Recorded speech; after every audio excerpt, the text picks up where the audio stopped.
Hello and welcome. We will now be talking about how to invest in real estate or rental properties the right way by using the two wealth amplifiers of real estate. So let's get started. So let's face it, you need some cash at least most of the time to begin real estate. At least the business of real estate.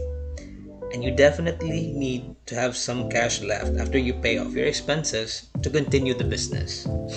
You also need cash to buy more properties and expand your portfolio to earn even more cash.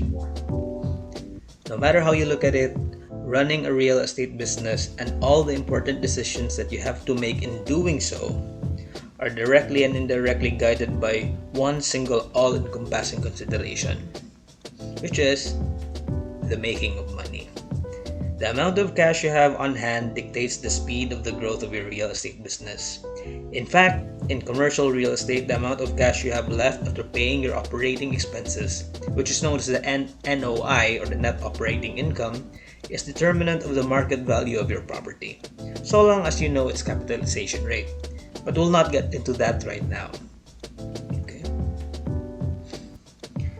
So, in your quest in starting, pursuing, and expanding a real estate business, we have already said that we need cash. But it's not like money grows on trees, right? So, where do you get it when you're low on it or you don't have any? So, this is where our first wealth amplifier comes in: leverage or loans. Okay. Basically, leverage just simply means borrowed money, which of course you have to pay. Loans or financing or leverage or whatever you call it helps you as a real estate investor since it allows you to buy real property using other people's money. Okay?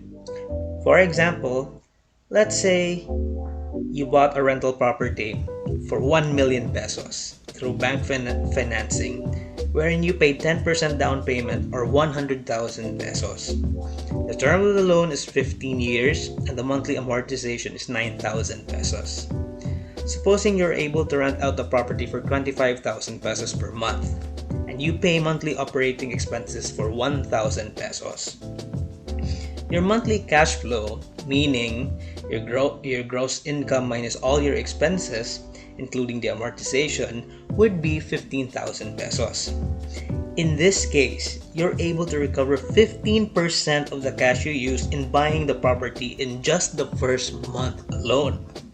Obviously, you'll be able to recover the 100,000 pesos you paid for in less than a year. In this scenario, the earning capacity of your 100,000 pesos is amplified through leverage since you are able to acquire and own an asset worth 10 times more and are able to receive income from it. Okay, so now that you have a property that produces a positive cash flow, what you do with that money is vital and will determine the course of your journey as a real estate investor. So, if you still have a consumer mindset, like most people, your tendency would be to take out much of that cash flow that you earned from your property and splurge on some luxuries. This is not to say that there is anything wrong with that, but taking out money, especially during the early stages of your real estate business, to spend on non-essentials would do you more harm than good.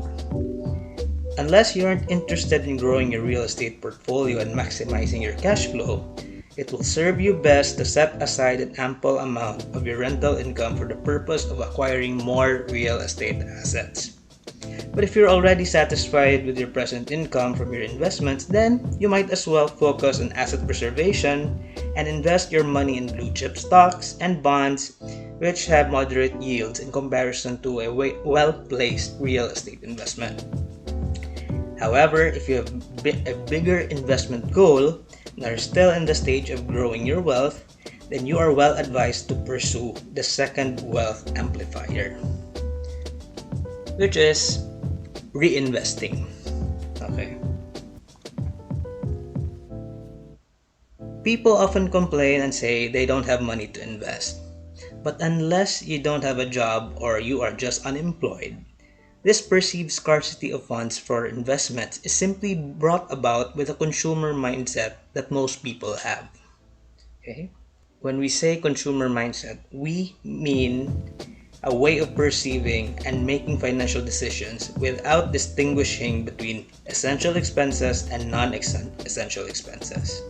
In other words, the consumer mindset lumps both expenses together and considers them as necessary expenses, and instead, people with such mindset look at spending for investments as non-essential. As such, rarely do they have any money left for investments since they have previously spent everything on the so-called essentials. So, what should you do? Okay. On the other hand, if you want to grow your real estate business, you must adopt an investor mindset. Meaning, you must start thinking about investment as a necessity and learn to regularly set aside money for such purpose. In other words, you should start thinking about investing as part of your essential spending and thus must be prioritized over discretionary spending. And when your money follows this path, you will be in a better position to reinvest it when you come across good real estate deals. After reinvesting in another asset, your cash flow further grows. And when you reinvest your cash flow numerous times, you will witness an exponential growth of your wealth similar to that of compound interest. So, let us go back to our previous example. Supposing you have been renting out your property for 2 years, still with a monthly cash flow of 10,000 pesos. This means you have earned more or less 240,000 from the rental during such time. Let us now say that you set aside 100,000 pesos of that amount and bought a similar property with a similar cash flow. In such a scenario, the original 100,000 pesos down payment has now produced two assets worth 20 times as much. In other words, thanks to leverage and reinvesting, for the amount of 100,000 pesos, you're able to own assets worth 2 million pesos and enjoy income from it. So, there you have it, the basics of real estate investing, which you should not overlook if you want to quickly grow your portfolio. Leverage and reinvesting. Use these wealth amplifiers properly to supercharge your real estate business. And don't forget them. So, if you guys have any comments or suggestions, I would like to hear them and you can put them down below. And please don't forget to subscribe. Thanks!